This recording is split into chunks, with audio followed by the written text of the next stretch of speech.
With the Raptors off to a solid start and the Nets imploding, Raptors fans have once again reignited the discussion about Kevin Durant on the Toronto Raptors. What's up, everybody? It is JJ Buckets, and today we are going to discuss a topic that, quite frankly, I thought was dead, but here we are. Raptors fans are once more talking about Kevin Durant to the Raptors, so let's put a nail in this conversation once and for all today.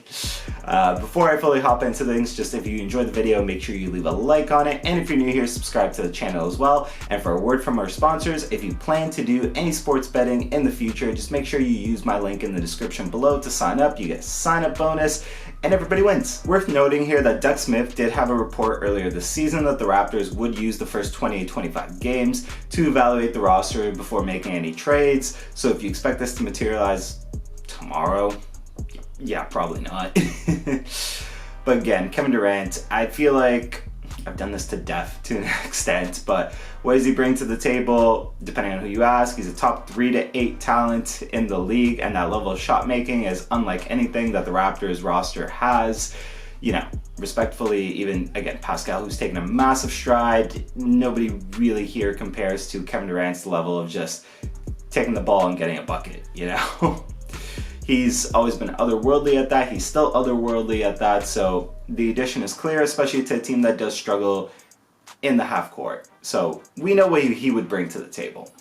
Now, with Kevin Durant here, I don't believe it's a question of, you know, would he fit well with the Raptors? I'm sure they would make it work. I don't think that's really the issue whatsoever. The issue is still the same one that it would have been in the offseason, is how do you get that deal done, realistically? Because let's be honest about the situation, right?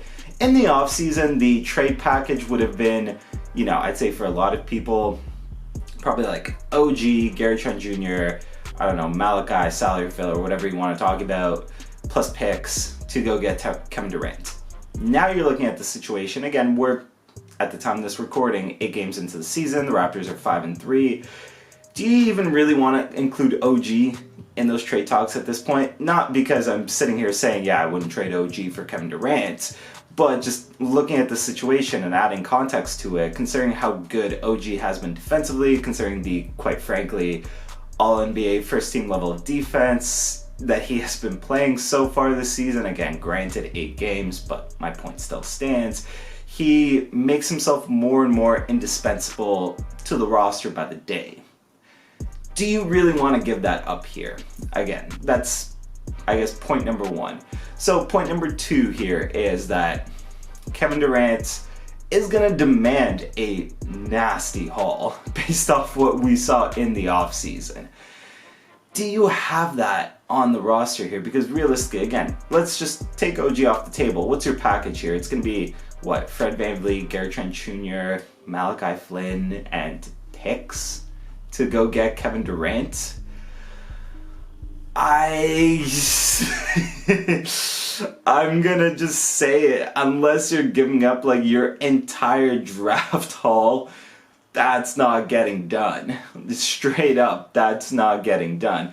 Like, look, first of all, Gary Trent Jr., respectfully, is the easiest man to kind of envision in these packages because the role that he plays now is, you know, easily, you know, replicated and added to, quite frankly, by Kevin Durant.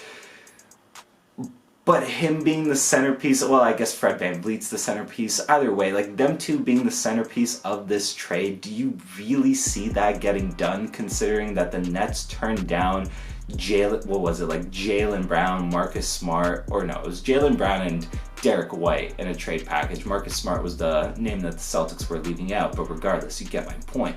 If they're turning down a talent of Jaylen Brown's caliber, what are you going to throw at the Nets that's really a better package than what they've seen in the offseason? And you could argue, well, the situation has changed, they've lost leverage, the Nets are imploding. How much has the situation changed, though? Because at the end of the day, Kevin Durant is still locked in for a very long time on his contract there, pretty much into his twilight years. Which, again, for any team acquiring him, it can be seen as both a good and then eventually probably to some extent a bad thing. But that's not really my big point here. My big point here is, yes, the Nets are imploding, and yes, the Nets are not a good basketball team right now, especially with the Kyrie Irving situation going on and his just refusal to take accountability. I'm not going to get into that discussion. Kyrie Irving is there's a word for it. There's a specific word for enigma.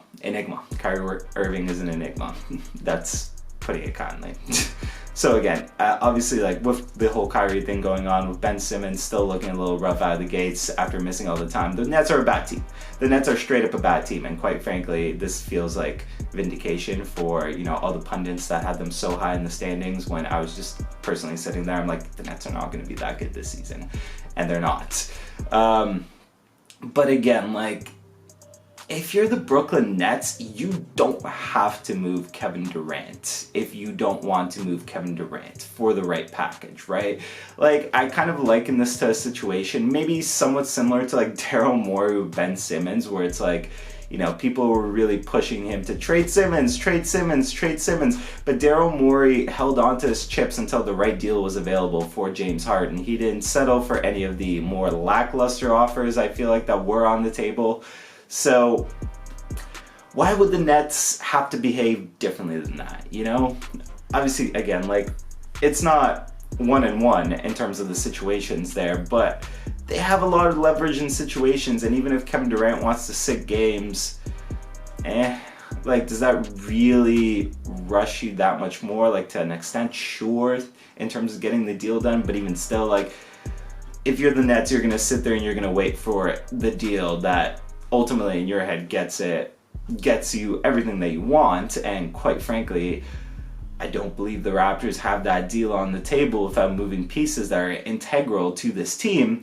And to bring this all back to the actual team itself, they're good out of the gates. The pieces are fitting well. Like, do you really want to mess with that here? And it's, again, I understand, it's Kevin Durant. It's one of the best players in the game.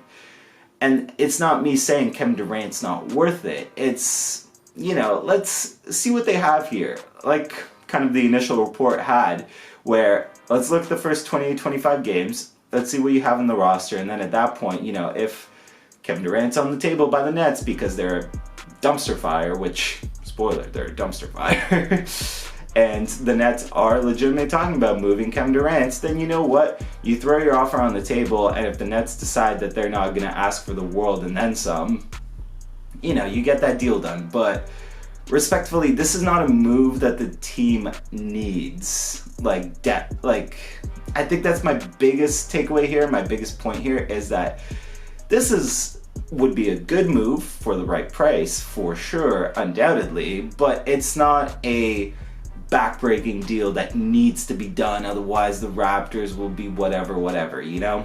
Like, I know some of the points here haven't been as, you know, laid out perfectly in terms of the wordage as, you know, sometimes I'd like to think my arguments are.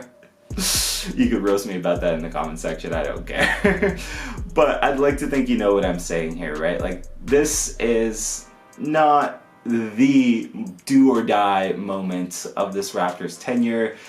But if you feel otherwise, let me know in the comment section why of the Raptors tenure, of Masai's tenure. What? Oh my God. My speech is all over the place. But again, like, I'd like to think the point has been driven home. If you enjoyed today's video, just one more time, make sure you leave a like on it. And if you're new here and you're still watching, just subscribe to the channel. There's going to be more videos on the way, and hopefully you enjoyed those ones as much as you enjoyed this one. It's been JJ Buckets. It's been real, and I will see everybody next time.